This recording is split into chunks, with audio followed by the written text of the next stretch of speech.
It was a scorching Saturday afternoon, and Jordan Myers had finally carved out a moment to relax. He reclined by his backyard pool, a cold drink in one hand and a novel in the other. The water shimmered under the sun, and his loyal dog, Scout, dozed beneath the shade of the umbrella. It had taken years of saving, sacrifice, and sweat to buy this house, and he took pride in every inch of it. But peace didn't last long. A sudden metallic rattle jolted Jordan from his book. He looked up to see two uniformed officers standing outside his iron gate, one of them knocking firmly against the intercom panel. Behind them, a woman in yoga pants stood with her arms folded, nodding as if she'd just scored a point in a game. Jordan sighed, setting down his drink. He walked toward the gate, towel draped around his shoulders. "Can I help you?" he asked, pressing the intercom button. "Sir," one officer began, trying to peer past the hedges, "we've had a report of someone trespassing on this property." "Is this your residence?" Jordan raised an eyebrow. "Who reported it?" he asked calmly. "We can't share that right now. We just need to confirm your identity and presence here." The woman behind them smirked. Jordan took a breath. He could feel that old frustration rising, but he wouldn't give it power. "Give me one moment," he said. He turned and walked back inside. But he wasn't retreating. He was about to stop everything cold. Inside the house, Jordan moved with precision. He knew exactly what drawer to open and what folder to grab. Everything was organized, labeled, and laminated, because this wasn't the first time someone had made assumptions. He returned to the gate holding a clipboard with papers and a confident look that replaced any trace of irritation. As he approached, the same officer spoke up. "Sir, we need you to provide proof that you're allowed to be here." Jordan didn't flinch. Instead, he held up the documents and slid them through the narrow gap in the side of the gate. "This is the deed to the house," he said. "It has my name, purchase date, and the official seal. There's also a copy of my driver's license and utility bills. Feel free to cross-reference." The officers blinked. The younger of the two took the papers and stepped back, reading carefully. The woman, the neighbor, spoke up again, loud enough for Jordan to hear, "I've never seen him here before. He just showed up and started swimming like he owns the place." Jordan smirked. He leaned forward slightly. "I've lived here for 4 years. Maybe if you had introduced yourself instead of assuming things, we wouldn't be here." The older officer shifted uncomfortably. "Sir," he said, tone softening, "do you mind if we run this through the system real quick?" "I insist," Jordan said coolly. "And while you're at it, check the security cameras too. You're on 4 of them right now." The woman's smile vanished. The officer holding Jordan's documents walked back to the patrol car and began entering details into the computer system. The other remained near the gate, clearly unsure of how to proceed. Meanwhile, Jordan tapped a few buttons on his phone. A moment later, a crisp video feed from the front of his property streamed onto the screen. He turned it toward the remaining officer. "Here's footage from 10 minutes ago," Jordan said.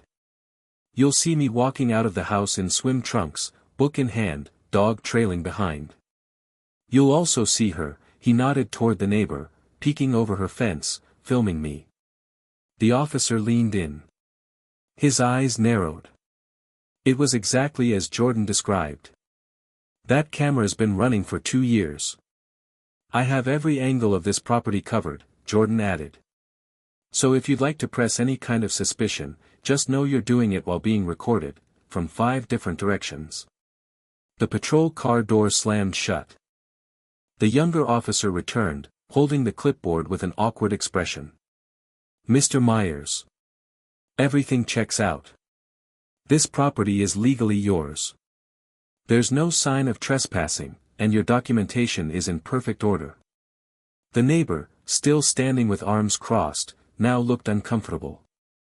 Jordan took the clipboard back with a slight smile. "Thank you. Now, would you mind telling her that?" The officer turned to the woman. "Ma'am, this man owns the property. There's no crime here. We recommend you don't make unfounded reports in the future. Her eyes widened. I just thought, you thought wrong, Jordan cut in, the neighbor's jaw clenched as the officer's words hung in the air like a thunderclap. Her smug expression had all but vanished. Jordan, towel still draped across his shoulder, looked calm, but his eyes were locked in, razor sharp. You just thought, what, exactly, he asked, stepping a little closer to the gate. That someone like me couldn't possibly live here?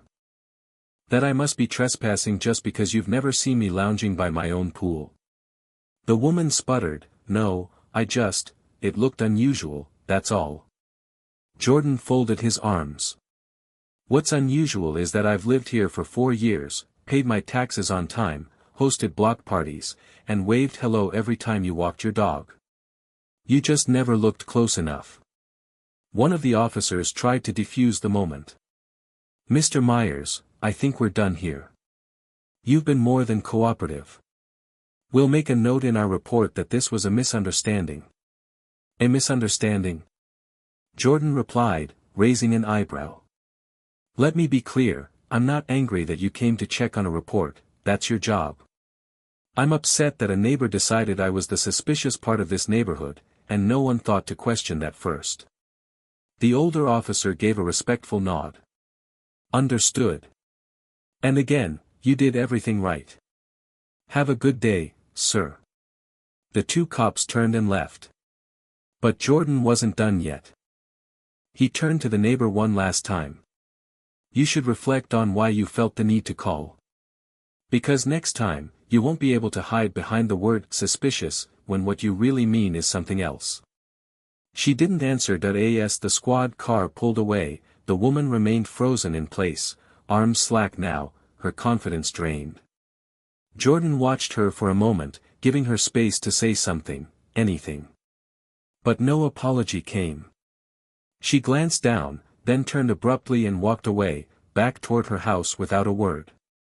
Jordan stood at the gate for a few more seconds, not out of anger, but out of principle. The silence was louder than any word she could have offered. And in that silence, a truth echoed, some people don't want to be corrected.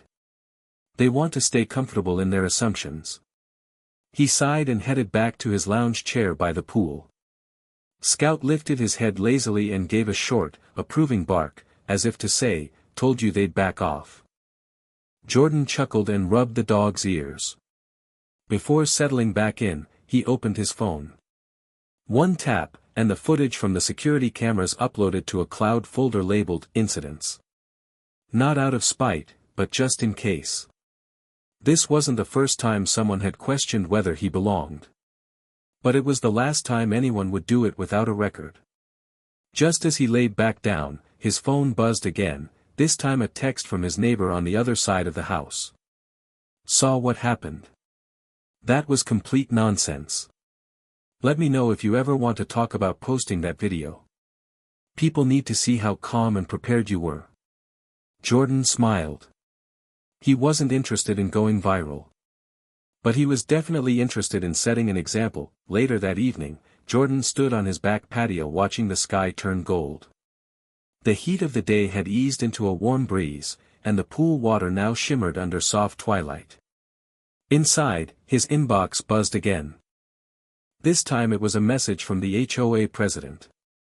Mr. Myers, we were made aware of the police incident earlier today. Several neighbors mentioned your professionalism and how you handled the situation with grace. If you're open to it, we'd like to invite you to speak at the next community meeting. Jordan stared at the message for a moment. He wasn't sure if they meant it as damage control or genuine outreach, but either way, the tide had shifted. With a few clicks, he pulled up a trimmed version of the security footage, one that included the initial confrontation, his calm explanation, the deed presentation, and the neighbor's uncomfortable reaction. No anger, no accusations, just the facts. It was quiet, powerful, and undeniable. He uploaded it privately and added a simple caption, when you're prepared, the truth speaks for itself. Then, without fanfare, he sent the link to the HOA and his supportive neighbor, not to shame anyone, but but to start a conversation this neighborhood clearly needed.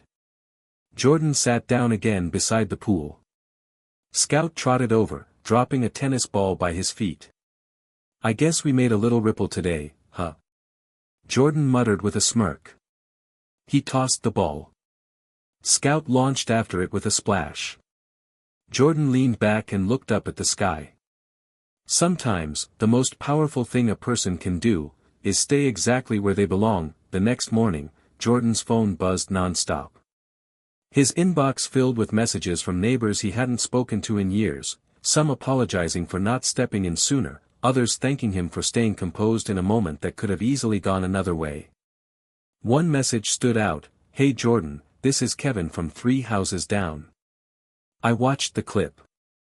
Honestly, I've never thought about how fast people jump to conclusions. Thank you for handling it the way you did. If you ever need anything, I've got your back." Jordan was stunned. For the first time since buying the house, he felt like people were truly seeing him, not as a stranger on his own property, but as a neighbor, a professional, a part of the community. The HOA followed up with a formal invitation to speak at the upcoming meeting. They also offered to start a community awareness program to address bias and encourage smarter, more respectful communication between residents. Jordan agreed. Not out of pride, but out of purpose. He didn't need to humiliate anyone.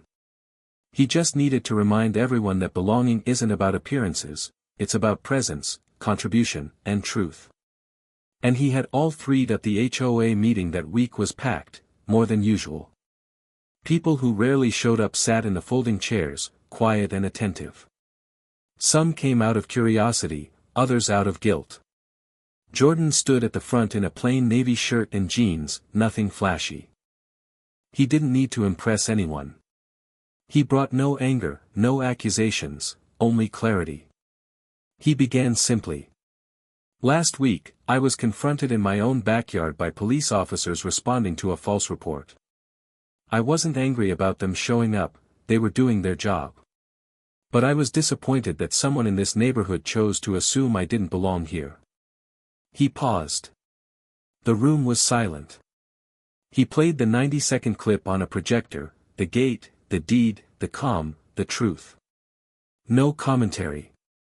No edits. Just reality. When it ended, Jordan looked up. "I didn't come here to call anyone out. I came here to call us up. We can do better than this. We're neighbors. That means more than sharing fences, it means seeing each other." A few heads nodded. Someone near the back clapped once, then others followed. The HOA chair stood and spoke. "Thank you, Mr. Myers. Your words, and your example, have sparked a necessary conversation. We're officially launching a Know Your Neighbor program. Jordan has agreed to help lead it." Jordan smiled. Gladly. In that moment, he knew something had changed, not just for him, but for everyone in the room. The confrontation was over. The message had landed. And the neighborhood was finally listening. The days following the meeting felt different.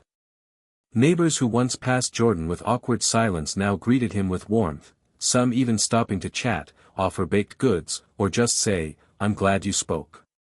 The woman who had made the call. She hadn't said a word since the incident. But Jordan wasn't waiting on her anymore. He wasn't chasing an apology. He already had something better: respect earned through truth. One afternoon, as Jordan was mowing the front lawn, a young boy from the block biked up to him. He was about 10, wide-eyed, and curious. "Hey, Mr. Myers," he asked. Jordan stopped the mower. "Yeah, bud. My mom showed me the video you made. She said you stood up for yourself really good." Jordan knelt to his level. "Well, I just told the truth. Sometimes that's the strongest thing you can do." The boy nodded. "I want to be like that." Jordan chuckled. "Then you're already on the right track." He gave the boy a high five and watched him ride off. That brief exchange said more than any meeting or program ever could. Because in a world full of noise, influence starts small, with honesty, strength, and calm in the face of judgment. Jordan didn't just stop the officers that day. He rewrote the story for everyone watching. A week later, Jordan received a certified letter in his mailbox. It was from the local police department. Inside was a formal letter of acknowledgement, not an apology, but something close. It praised his calm handling of the situation, acknowledged the role of security footage in preventing escalation, and stated that the report filed by the neighbor had been officially marked as a false assumption with no supporting evidence. It ended with a request: would he consider joining the department's new citizen advisory panel? Jordan set the letter down and exhaled. He had never asked for recognition. But maybe this was how change really started, not in shouting matches or courtroom drama, but in quiet shifts. One person, one moment, one truth at a time. That night, he sat on the edge of the pool again, Scout by his side, the porch lights casting golden rings on the water. His phone buzzed, this time from his cousin, who had seen the clip online. "Dude. I don't know how you stayed that calm. You were ice cold. Total legend. People are sharing this everywhere." Jordan smiled and replied, "Wasn't trying to be a legend. Just wanted to go for a swim." And that's the part that stuck. Because sometimes, the most powerful statement isn't made with fists, or shouting, or vengeance. Sometimes, it's made by staying calm, and standing firm, on your own property, in your own truth. By the end of the month, the video clip, which Jordan had never publicly posted himself, had quietly gone viral through community circles, shared among friends, local forums, and neighborhood watch pages. Not for drama, not for outrage, but for how he handled it. A local podcast reached out. Then a city paper. One headline read, "Man turns confrontation into conversation, without raising his voice." Jordan hesitated at first, not wanting to become a symbol or spectacle. But he agreed to one interview. Just one. And in it, he said something that would stick: you don't have to yell to make a point. You just have to know where you stand, and stand there with dignity. Soon, other homeowners, especially new ones, started reaching out to Jordan for advice, not just about bias, but about boundaries, documentation, and how to stay calm in uncomfortable situations. He became the quiet expert on how to deal with assumptions without letting them shape you. And the best part? People started seeing their neighbors differently.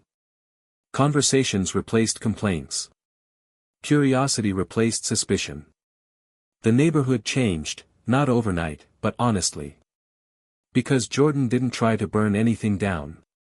He built something instead. That it had been 2 months since the day Jordan Myers was questioned at his own pool. The sun was out again, the breeze was light, and everything looked exactly the same. But it felt different. The gate that once rattled with confrontation now stood quiet. The neighbor who had made the call hadn't spoken, but her lawn was freshly mowed, her holiday lights up early, like she was trying to do better, in her own silent way. And Jordan? He kept living. Not louder. Not quieter. Just with clarity. He still walked Scout every morning, waved to passers-by, and hosted weekend barbecues. But now, the guests included folks from all corners of the neighborhood, people who had once looked the other way, now showing up with dessert and conversation. The backyard, once the setting for a tense misunderstanding, had become a space of peace and power. And every time Jordan dipped his feet into the water, he was reminded of a truth stronger than any accusation: he didn't need to prove he belonged. He always had.